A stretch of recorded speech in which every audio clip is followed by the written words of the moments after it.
Data used for this analysis were derived from the COALA study and collected between October 2020 and June 2021, when the SARS-CoV-2 ancestral and alpha variant were predominant in Germany.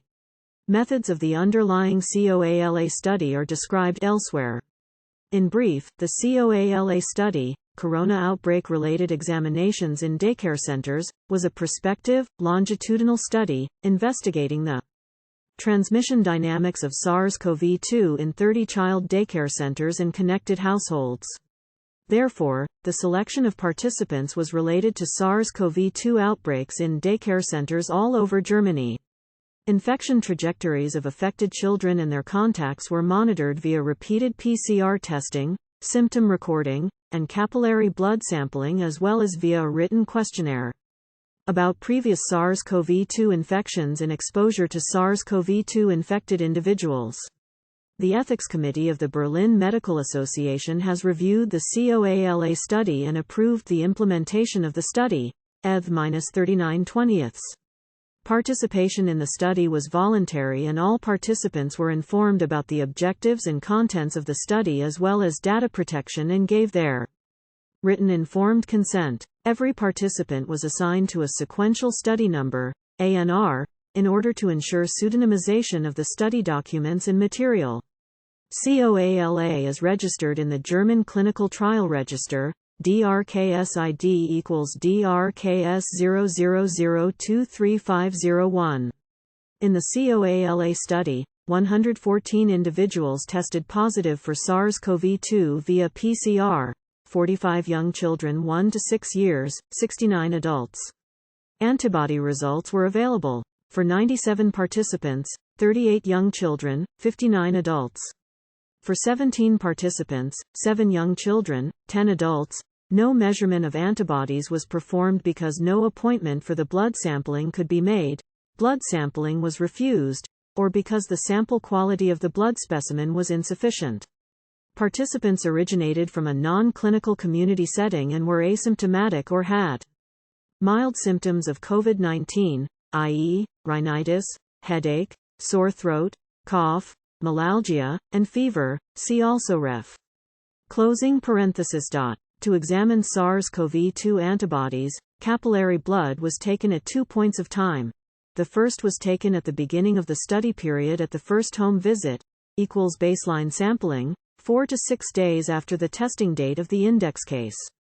The index case was defined as the first positive case within the daycare group that was diagnosed with SARS-CoV-2 via PCR and reported to the local health authority. The second blood sample, equals follow-up sampling, was taken approximately 5 weeks after the baseline sampling visit according to the study protocol if the participating individual tested positive for SARS-CoV-2 through PCR either prior to the study period by health authorities or in PCR testing during the study period. See also supplementary Fig. 1. Dried blood samples, DBS, were analyzed for SARS-CoV-2 IG antibodies using the commercial qualitative antibody assay, anti-SARS-CoV-2 ELISA, IG, sensitivity 94.4%, blood sample collected greater than 10 days after symptom onset, specificity 99.6%, by the manufacturer Euroimmun Medizinisch. Labordiagnostik AG, Lübeck, Germany. The test detects antibodies directed at the spike antigen, S1 antigen. A validation study was performed to verify the applicability of the test for dried blood samples. After evaluation of the results, the ratio threshold for seropositivity provided by the manufacturer is greater than or equal to 1.1, was adapted to as greater than or equal to 0.94. Indeterminate results were considered negative. The test results are semi-quantitative, i.e., they can only be categorized as positive, is greater than or equal to 0.94 ratio, or negative, less than 0.94 ratio, without quantification in terms of titer determination. The test quality of the PCR measurements was ensured by measuring human CMYC. To establish comparability between the seroconversion rates in young children and adults, we determined the probable date of infection for each participant, considering information on exposure and symptom onset, if any, antibody status at first blood draw, and date of first positive PCR test. For further information see ref. Closing parenthesis. Due to our study design, the timing of the first positive PCR within the course of the infection varied among study participants. As described in other publications, symptoms and symptom onset are no reliable parameters for the onset of SARS-CoV-2 infections in children.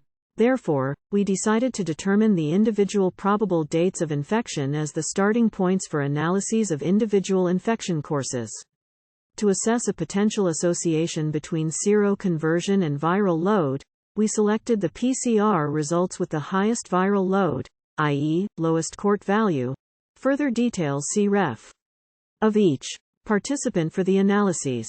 Characteristics of participants are shown as mean, median, plus or minus SD, standard deviation, for continuous variables, and as % for categorical variables. A backward stepwise logistic regression approach was used to identify possible predictors of the outcome seroconversion at testing at follow-up. The following variables were taken into consideration. Sex, a variable indicating whether the person tested was an adult or a child, viral load, lowest court value, presence of symptoms, and the time interval between the probable date of infection and antibody testing at follow-up.